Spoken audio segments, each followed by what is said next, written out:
Semakin hari, masyarakat semakin kritis terhadap kinerja aparat penegak hukum.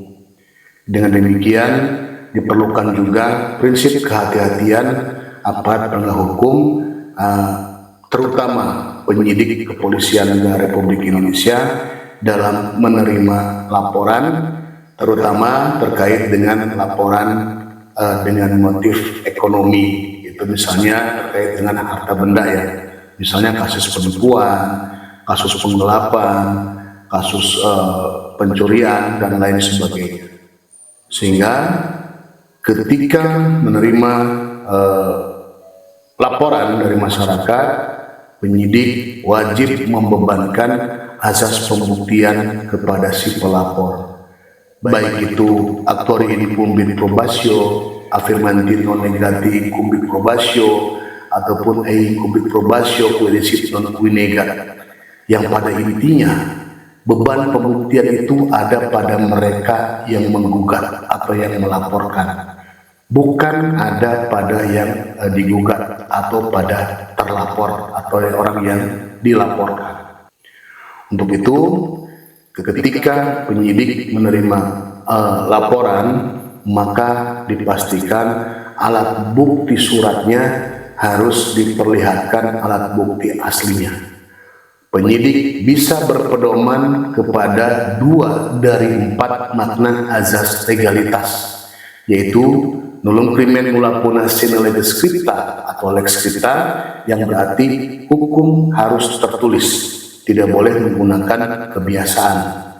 Dan yang kedua, nullum crimen nulla puna sine lege serta atau lex serta, yang berarti hukum harus ditafsirkan secara jelas.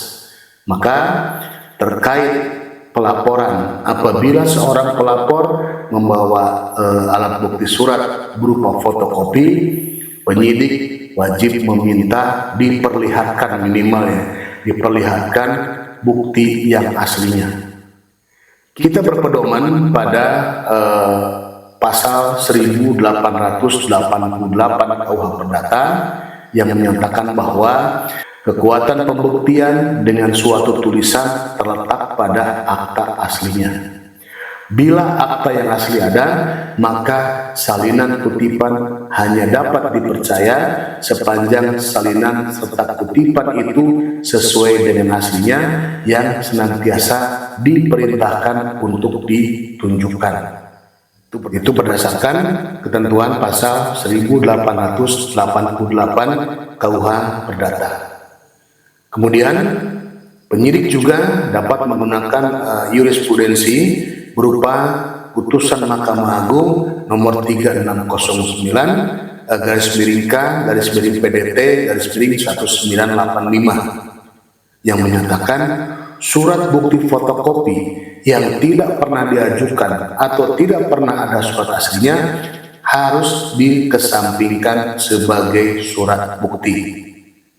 Kemudian ada juga jurisprudensi lain, yaitu putusan Mahkamah Agung nomor 12/PDT/1996 yang menyatakan fotokopi surat tanpa disertai surat atau dokumen aslinya dan tanpa dikuatkan oleh saksi dan alat bukti lainnya tidak dapat digunakan sebagai alat bukti yang sah dalam persidangan pengadilan.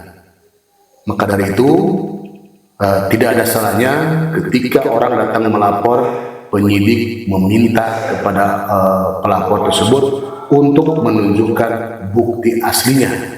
Apabila yang dibawa hanya bukti fotokopi, maka dapat dimindahkan terlebih dahulu, baru dilakukan evaluasi terkait dengan keaslian atau kebenaran bukti fotokopi tersebut, sehingga nantinya dapat dinyatakan sah sebagai alat bukti surat. Demikian, terima kasih.